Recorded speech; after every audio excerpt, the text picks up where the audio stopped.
지난주 제가 선교사대에 갔었는데요.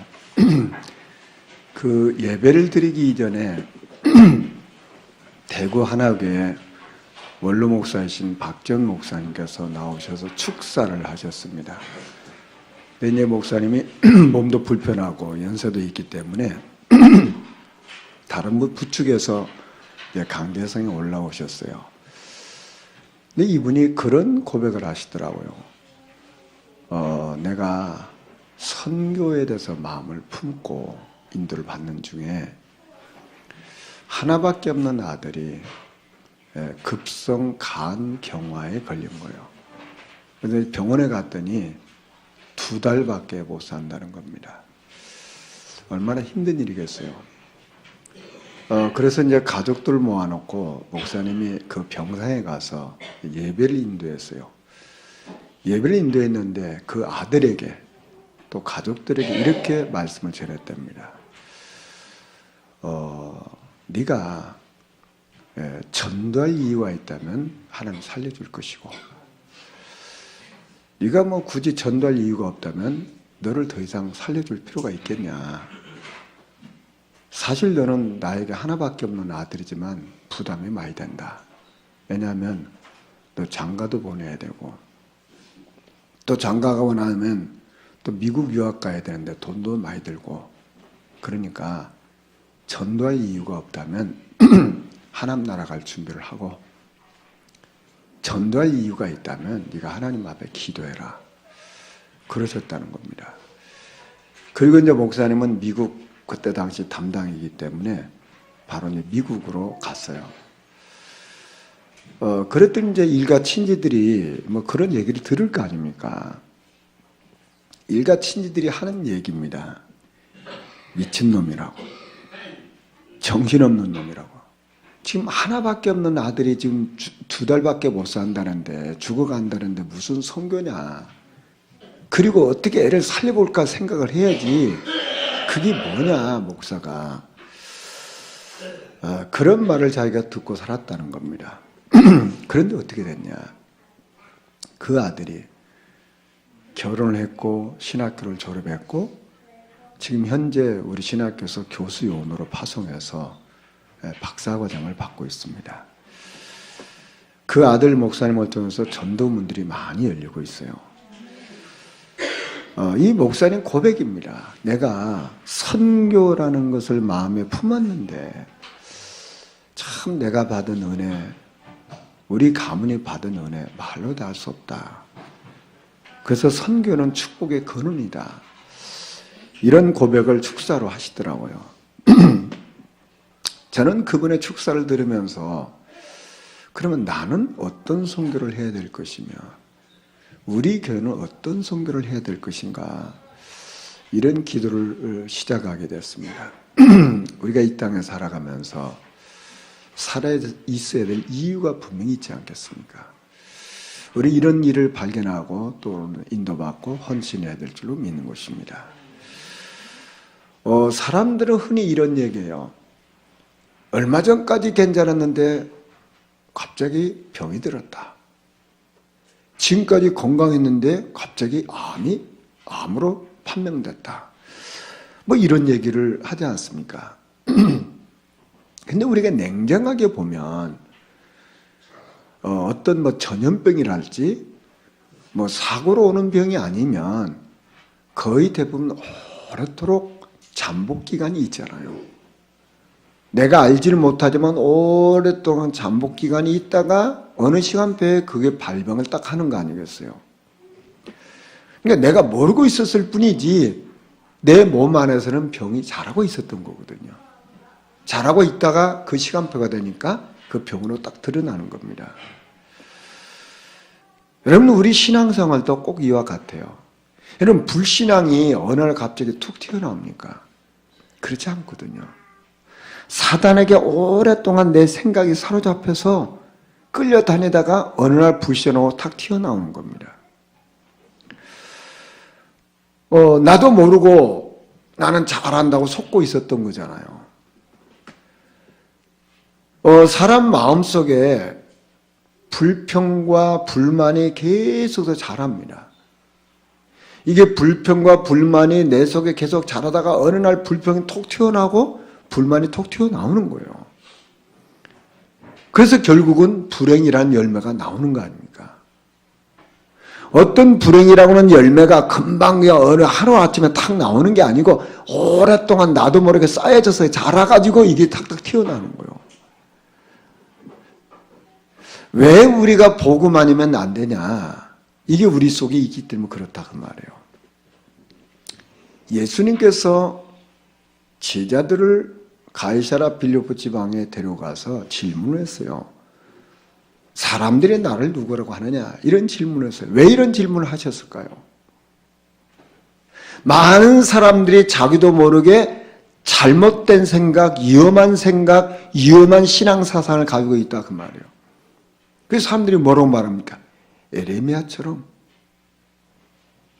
박해운동을 하고 에레미야처럼 고난을 받고 이것이 신앙이고 복음이라고 착각하고 있는 거예요. 그건 잘못된 거잖아요. 세례요한처럼 사회운동하고 바른 말하고 옳은 말하고 그것이 신앙이고 정의롭다고 생각한다 그 말이에요. 물론 우리가 바른 말 옳은 말을 하지 말라는 말입니까? 이게 어디서 나오느냐 그 말이 이게. 엘리야처럼 막 신병을 체험하는 것이 신앙생활 잘하는 걸로 많은 사람은 착각하고 있는 거예요. 선지자 중에 한 사람처럼 곧 이제 종말이 와. 세상 끝날이 곧 온다니까. 이렇게 사람들을 속이고 있는 거예요. 여러분 이 에레미야처럼 박해운동을 하고 세례요한처럼 정의운동을 하고 엘리야처럼 신부운동을 하는 이것이 신앙의 어떤 모습일 수는 있지만 이건 진리가 아니에요. 아무리 우리가 박해운동을 하고 정의운동을 해도 사단은 꺾이지가 않는다 그 말이에요. 아무리 내가 정말 정의롭게 살아야 되지 정말 신비한 체험을 해도 우리 속에 있는 죄 저주를 해결할 길이 없다 그 말이에요. 그렇지 않습니까? 이게 원죄로부터 시작해서 조상숭배죄, 우상숭배죄 이것이 해결이 안 되는 거예요. 결국은 사람들은 어느 날 이렇게 고통스러운 삶을 살다가 지옥으로 끌려가잖아요. 이걸 해결 못해요. 그래서 에레미야처럼 엘리야처럼 세례요한처럼 이것을 보고 종교라고 말하는 것입니다.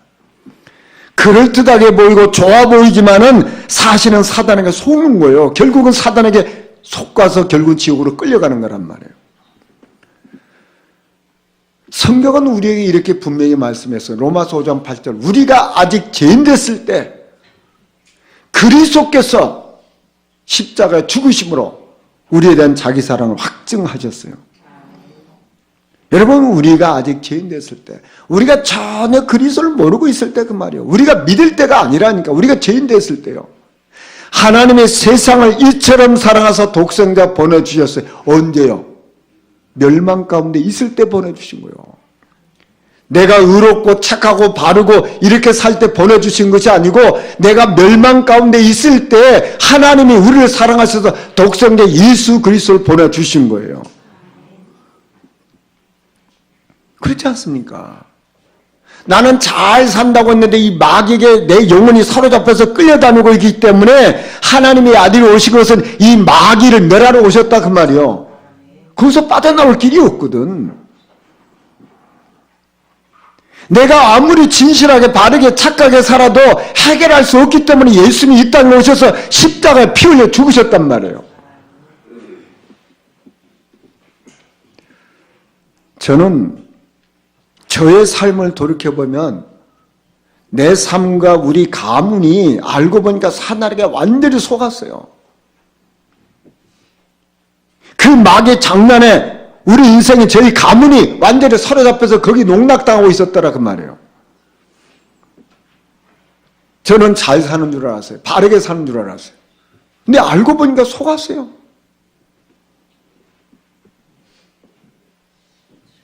잘 간다고 가고 있는데 저는 망하는 길로 열심히 달려가고 있었어요.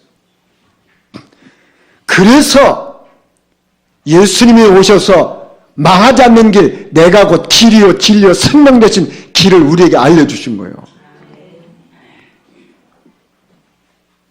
참 하나님의 은혜 아닙니까? 우리가 하나님의 은혜로 그 예수가 그리스도를 깨닫게 됐을 때 그 믿음이 왔잖아요. 그 믿음이 오는 그 순간 어떻게 됐습니까? 우리는 영생을 이미 얻어버린 거예요.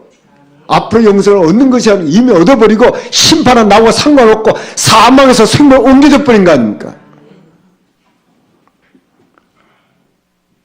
그 그리스도께서 내 안에 들어오셔서 영으로 오셔서 나와 더불어 먹고 마시고 살고 나와 영원히 함께 하시고 나를 고아처럼 버리지 않는 이 축복 속에 있게 하셨다 그 말이에요. 하나님이 아브라함을 처음에 부를 때 복의 근원이라고 그러셨거든요. 근데 이 아브라함이 그게 머리로는 이해가 됐지만 마음으로는 안 믿어졌어요. 아니, 내가 어떻게 복의 근원이야. 그런데 점점 하나님의 은혜 속에 살다 보니까 아, 내가 복의 근원 이렇게 이제 가까워졌어요. 여러분, 저와 여러분 인생이 하나님의 부름받는 그 순간부터 영원히 하나님 자녀고 영원히 우리와 함께 하시고 저와 여러분 복의 근원이거든요. 근데 처음에는 이것이 나하고 별로 안 맞는 것처럼 느껴지는 거예요. 먼 것처럼 느껴지는 거예요. 근데 알고 보면요, 시간이 지나면 지날수록 아, 내가 하나님 자녀구나. 시간이 지나면 지날수록 아, 내가 복의 근원이구나. 이게 가까워져요. 그렇구나. 내가 이런 축복을 받았구나. 확인되는 거예요. 여러분, 오늘 성경에 보면요, 아브라함이 참 은혜를 많이 받았잖아요. 말씀을 많이 들었고 은혜도 받고 응답도 받았는데 또 어려움 오니까 또 위기당하니까 또 불신앙해요. 참 이 불신앙이라는 게 얼마나 뿌리 깊은지 우리가 확인하잖아요. 죽을 것 같으니까 아, 내가 혹시 이랬다 죽을 거야. 죽을지도 몰라. 그러니까 또 불신앙이 확 밀려오잖아요. 근데 자기 아내를 갖다 누이라고 속이지 않습니까? 여러분, 우리는 아브라함을 향해서 저 아브라함 저기 못된 사람 저럴 수가 있냐? 정말 그렇게 손가락질할 만한 자신감이 있습니까? 저와 여러분 지금까지 살아가면서 참 많은 은혜를 받고 또 힘을 얻고 응답을 받았음에도 불구하고 어느 날 나도 모르게 불신앙에 싹 사로잡히는 경우가 있잖아요. 이 불신앙이 완전히 끝난 줄 알았는데 어느 날 또 이게 내 속에 이게 나타난다니까 이게.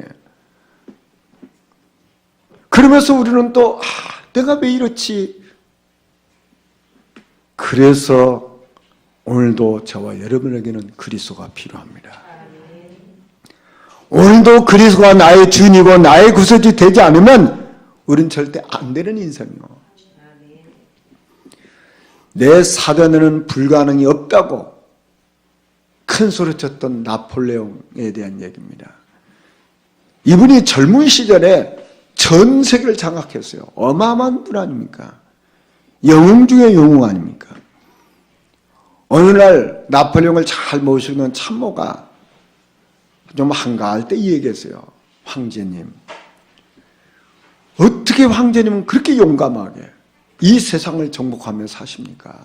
그런데 혹시 황제님께서 두려운 적이 없습니까? 그랬더니 나폴레옹이 얘기하는 거예요. 아, 그래 말이야. 내가 두려울 때가 있다는 거예요. 아니, 황제님도 두려울 때가 있습니까? 언제 두렵습니까? 그랬더니 일주일에 한 번씩 그 이발사가 와서 내 면도를 해주잖아. 근데 이놈이 면도를 할 때 그 날선 면도 칼로 목을 쫙 한단 말이야, 이게. 목숨을. 이때 으시시 떨린다는 거예요. 요놈이 혹시 내 목을 어떻게 할까? 그래서 어떻게 합니까? 그랬더니 아, 내가 방법이 있지. 그 이발사 고놈 아들 불러다 놓고 부하한테 그 옆에 딱 놓고는 목에다 칼을 딱 대고 있다는 거예요. 여자 조금만 하게 되면 네 아들 죽어. 그래서 자기는 그 두려움을 그렇게 이겨낸다는 거예요. 참 우리 인간에게 있는 이 두려움이라는 근원적인 이 불신앙, 이건 누구도 예외가 없어요. 우리는 어느 날 큰 소리 빵 쳤는데 나도 불신앙에 빠지잖아요. 그 근원적인 그 불안이 있기 때문에 불신앙을 떨쳐버릴 수가 없는 거예요.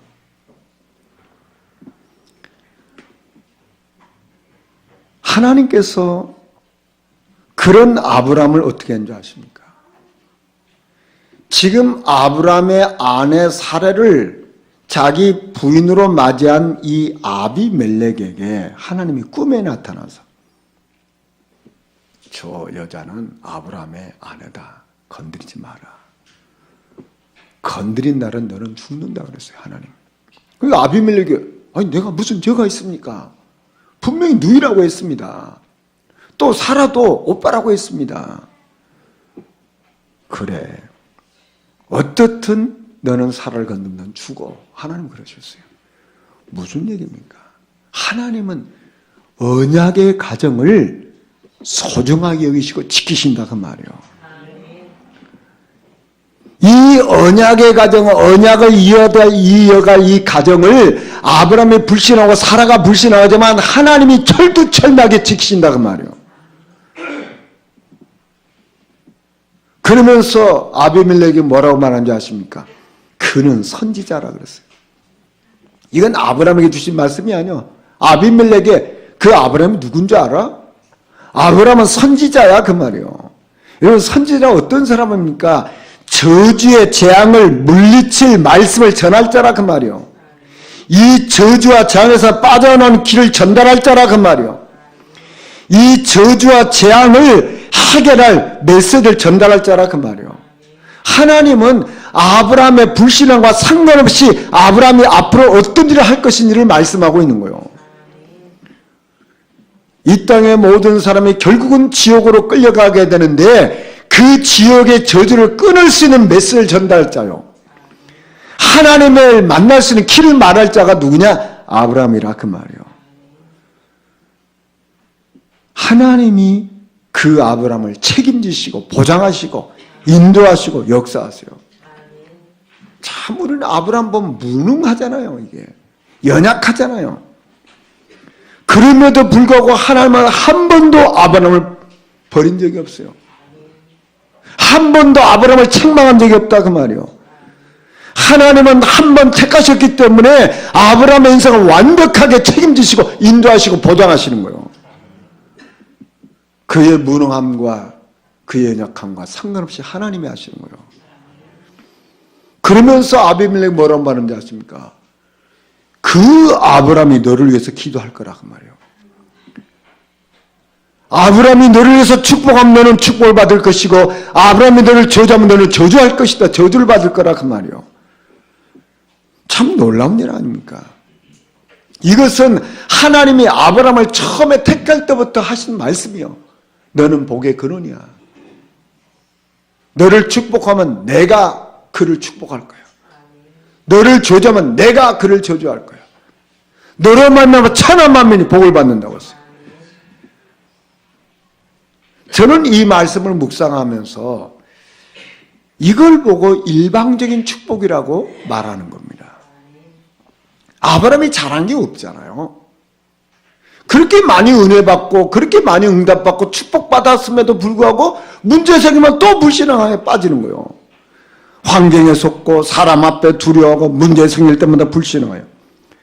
그런데도 하나님은 끝까지 아브라함을 지키시고 축복하세요. 여러분 이 땅에서 우리가 받는 축복이요. 내가 노력해서 열심히 해서 받는 응답과 축복이 있습니다. 사업하는 사람이 열심히 사업을 해서 축복과 응답을 받는 수 있잖아요. 또 학생들이 열심히 공부해서 받는 그 축복이 있잖아요. 응답이 있잖아요. 사람들이 건강관리를 위해서 몸관리를 잘해가지고 오는 응답이 있잖아요. 소중한 거 아니겠습니까? 그런데 그것은 영원한 게 아닙니다. 내가 그렇게 노력해서 이뤄놓은 것인데 어느 날 나도 모르게 내 품 안에서 사라져버리는 경우가 참 많이 있잖아요. 그런데 하나님이 일방적으로 주신 축복은 영원합니다. 이건 내 수준과 내 인격과 상관없이 영원하세요. 누구도 뺏어갈 자가 없는 거예요. 저와 여러분은 하나님의 은혜로 하나님의 자녀가 됐고 하나님은 우리와 영원히 함께 하시고 고아처럼 버려두지 않고 우리를 복의 근원이라고 하셨어요. 이건 누구도 뺏어갈 수가 없어요. 내 연약함과 상관은 없는 거예요. 이걸 보고 주권적인 축복이라고 그래요.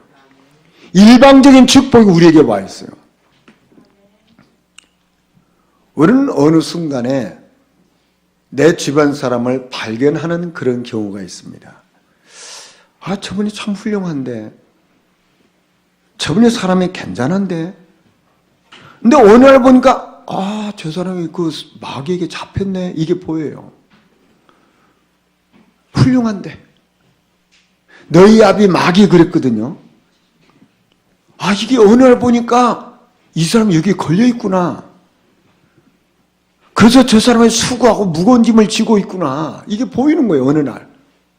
평상시에는 그 사람 잘 살고 있는데, 밥 잘 먹고 있는데, 건강한데, 알고 보니까, 아, 저 사람 알고 보니까 공중어서 잡은 적에 끌려다니고 있구나. 이게 보이는 거예요.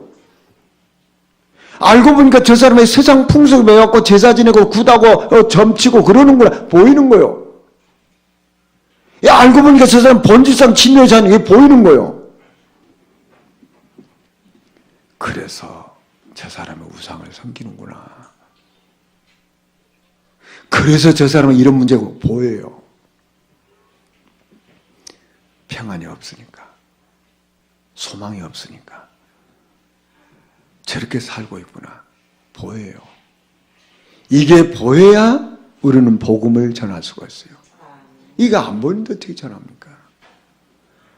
그런데 문제는 뭔지 아십니까? 다른 사람이 보이는 것도 보이는데 내가 보여야 되거든요. 여러분, 나에게 일어나는 여러 가지 일들 어느 날 갑자기 톡 튀어나왔습니까? 아니거든요. 어릴 때부터 오래오래 가정을 통해서 가문을 통해서 온 게 쌓여진 것이 어느 날 톡 튀어나오는 거예요. 여러분, 성격도 체질도 습관도 하루아침에 나오는 게 아니잖아요. 어릴 때부터 오랫도록 쌓여져서 나오는 거잖아요. 왜 우리가 이 복음으로 각인, 뿌리, 체질이 돼야 되냐? 왜 우리 교회에서는 개인 영적 시스템을 갖추라고 하냐 그 말이에요. 여러분, 남 얘기하지 마시고 나를 잘 보면요, 평상시 모르는데 어느 날 내 깊은 내면에 숨겨졌던 상처가 탁 드러나요. 그러면 내가 놀라잖아요. 아, 내 속에 이런 것들이 아직도 해결이 안 돼서 이게 남아있구나. 깜짝 놀랍니다. 여러분, 혹시 성질 안 나십니까? 짜증은 안 나시나요? 화는 안 나시나요? 속상하지는 않나요? 낙심되지는 않나요? 좌절하지는 않나요? 불안하지는 않나요? 불편하지는 않나요? 왜 그럴까요? 내 속에 깊이 숨겨져 있었던 것들이 어느 날 드러나고 있는 것뿐이에요. 그걸 내가 몰랐어. 나는 이제 다 치유가 된 줄 알았어. 이제 이런 건 다 해결된 줄 알았는데 어느 날 보니까 어떤 여건이 형성되니까 그게 드러나는 거예요. 그 있었던 거, 없던 것이 갑자기 나타나는 게 아니고 내 속에 숨겨져 있던 것들이 어느 날 드러난다니까, 이게. 여러분, 복음을 가장 잘 깨닫고 복음을 잘 누리고 복음을 잘 전했던 사도 바울의 고백입니다. 로마서 7장 24절에 오호라 나는 공고한 사람이로다. 이 사망의 몸에서 누가 나를 건져내랴. 아니, 이건 누구의 고백입니까? 바울의 고백이요. 그렇게 복음을 잘 깨닫고 복음 잘 전하고 복음 잘 누리는 이 바울이 나는 공고한대로란 말이에요. 이게 무슨 얘기입니까? 그 속에 깊은 내면 속에 숨겨졌던 어느 날 드러나는 거예요. 드러나고 보니까 내가 이런 사람이었구나.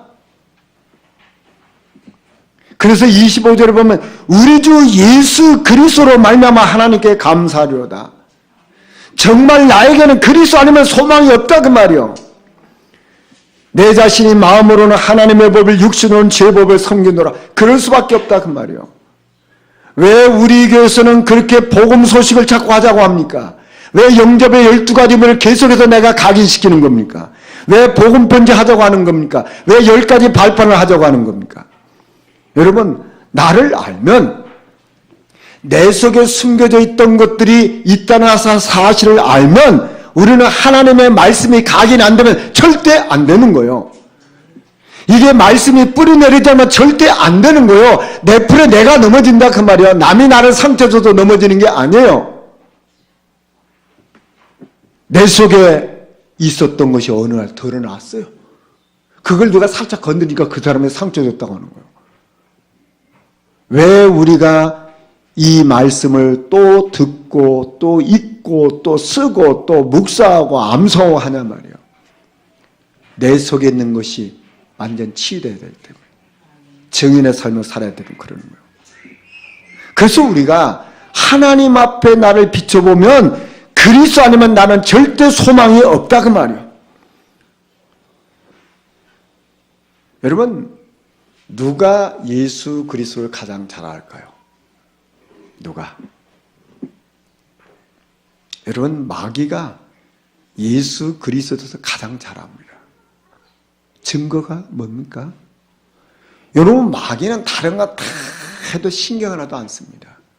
딱 예수 그리스도 말하는 것만 싫어해요. 그것만 막아요. 베드로와 요한이 무슨 다른 얘기합니까? 예수가 그리스도라 전하니까 절대 말하지 말아라 말이야. 다른 건 다 좋은데 예수 그리스도만 말하지 말라. 이게 누가 하는 짓입니까? 바리새인 속에 들어가서 사단이 하는 거잖아요, 이게요. 여러분, 유대인들이 왜 망한 줄 아십니까? 유대인들은요, 철두철미 율법 지키는 사람들이에요. 구제 잘하죠, 뭐 헌금 잘하죠, 뭐 종교생활 잘하죠. 그러니까 이 사람들은 그리스도가 필요가 없어요. 내가 율법만 잘 지키면 되지, 뭐 그리스도 필요 없다니까. 그러니까 망하는 거예요. 여러분, 종교인들이 왜 망한지 아십니까? 내가 종교 행위만 잘하면 되는 거예요. 그 종교 행위만 잘하면 되는 거기 때문에 그리스도가 필요 없는 거예요. 그래서 망하는 거예요, 종교인들이. 여러분, 어떤 종교도 어떤 율법도 우리에게 소중할 수 있지만은 사단은 눈 하나 까딱하지 않아요. 내가 율법을 철두철미하고 완벽하게 지켰다고 해서 사단이 겁먹습니까? 내가 율법을 철두철미 잘 지켰다고 나도 모르게 와 있는 이 원죄와 조상 숭배 죄가 해결되냐 그 말이요. 절대 해결이 안 되는 거거든요. 저와 여러분에게 그리스도가 오늘도 나의 그리스도가 되어야 되고, 그리스도가 오늘도 나의 구주가 되셔야 되고, 그리스도가 오늘도 나의 왕이 되셔야 돼요. 그리스도가 오늘도 우리 가정을 다스려야 되고 우리 후대를 다스려야 된다 그 말이에요. 이거 아니면 우리 인간은 망하는 거예요. 저는 오늘 찬송가 391장을 선택했어요. 오 놀라운 구세주 예수. 참 이 찬양 부를 때마다 감사가 나오고 감격이 나오는데요. 이런 분이 계셨어요. 아버지는 태어나기 전에 돌아가셨고 엄마는 3살 때 다른 남자에게 시집을 갔어요. 3살 때면 가장 엄마가 필요할 때 아니겠습니까? 근데 이분이 이제 혼자 살 수가 없으니까 다른 남자한테 시집을 갔는데 이 애를 데려갈 형편이 안 된 거예요. 그래서 할머니한테 맡기고 이제 엄마는 시집을 간 겁니다. 참 불우한 가정에서 자란 거죠. 그래서 뭐 이제 할머니랑 같이 시골에서 농사를 이렇게 하고 있는데 외삼촌이 얘를 가만히 보더니 아 얘는 공부를 시켜야 되겠구나 이렇게 된 거예요. 이 공부를 하게 했어요. 대학을 졸업했어요. 근데 이 아이가 이제 영리하니까 공부를 하고 영리하는데 어느 날 사과밭에서 이렇게 누워 있는데 사과가 똑 떨어지는 거예요. 뭐 사과 떨어지는 게 뭐 수없이 봤을 거 아닙니까? 근데 그때 질문하기 시작한 거예요. 왜 사과가 떨어지지? 이게 이제 계속 질문하면서 연구를 하다 보니까 만유인력이라는 법칙을 이 사람이 찾아낸 거예요. 이게 뉴턴이라는 사람입니다. 많은 과학자들에게 큰 힘을 준 그런 훌륭한 분이죠. 근데 이분이 아주 독실한 신앙인입니다.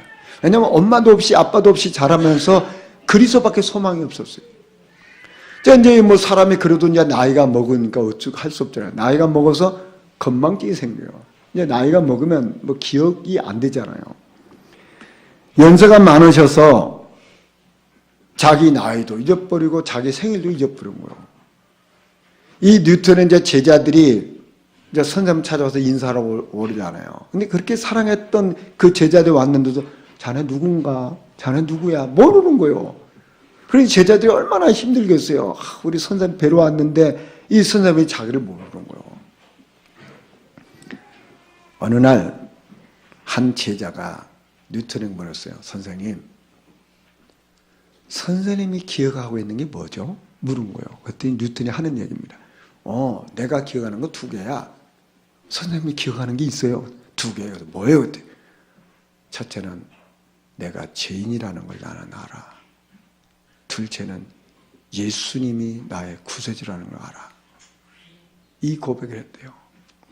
참 그 믿음으로 사는 사람들의 그 나중 얘기도 참 아름답잖아요. 우리가 사람이 나이가 먹으면 건망증은 올 수밖에 없는데 이분 그 내 속에는 뭐가 있냐면 내가 죄인이다. 나의 구세주는 그리스도다. 이게 있는 거예요. 저와 여러분의 영원한 고백이 되어야 될 줄 믿습니다. 여러분, 우리는 이 복음이 얼마만큼 나의 복음이 되느냐, 이게 사실은 모든 거 아니겠습니까? 우리가 아이를 길러보면 이 아이가 혼자서 밥을 먹을 정도 되면 어느 정도 키운 겁니다. 그때까지는 애를 막 밥을 먹이잖아요. 먹이고 먹어라. 그런데 이제 어느 정도 크면 애가 자기 혼자서 밥을 먹어요. 그러면 이제 힘든 시기는 지난 겁니다. 그런데 이 아이가 점점 성장해서 이제는 엄마 아빠가 밥을 안 차려줘도 자기가 밥을 차려 먹고 자기가 이제 밥을 해 먹을 수 있으면 독립할 때가 된 거예요. 그럼 이제 다 키운 거죠. 그런 거 아닙니까? 근데 애가 처음에는 밥을 떠먹여줘도 안 먹어라 이렇게 하고 그렇게 키우는 거 아닙니까?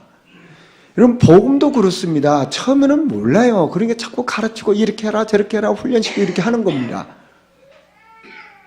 여러분, 우리 아이들이 공부하는 것도 보면요, 처음에는 막 숙제도 되고 혼내기도 하고 뭐 얼리기도 하고 이렇게 공부를 시키잖아요.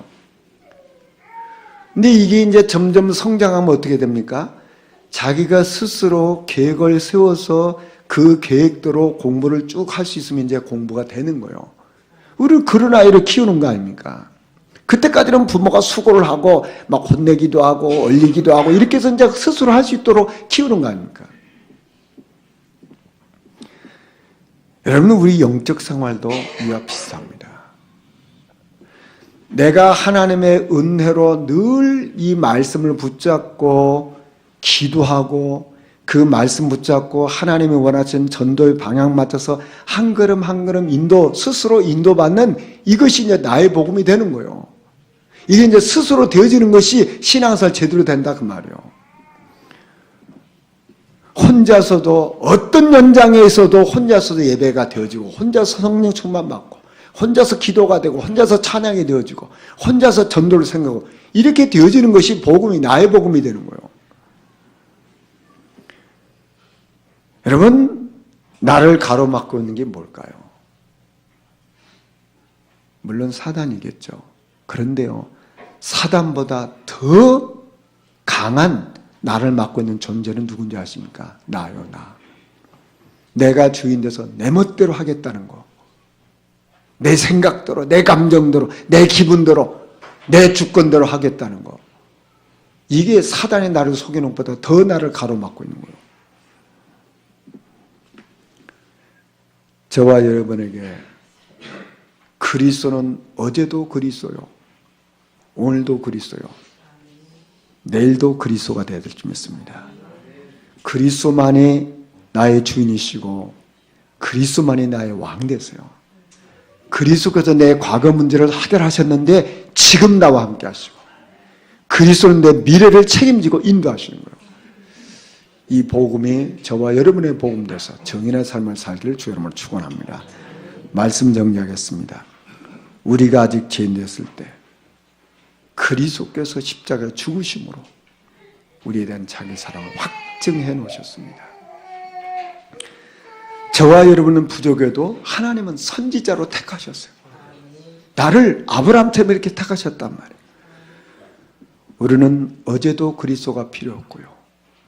구원받을 때도 그리스도가 필요했고 오늘도 그리스도가 나의 주인 되셔야 돼요. 내 미래도 그리스도께서 인도하셔야 돼요. 이 축복 누리기를 주 여러분 축원합니다.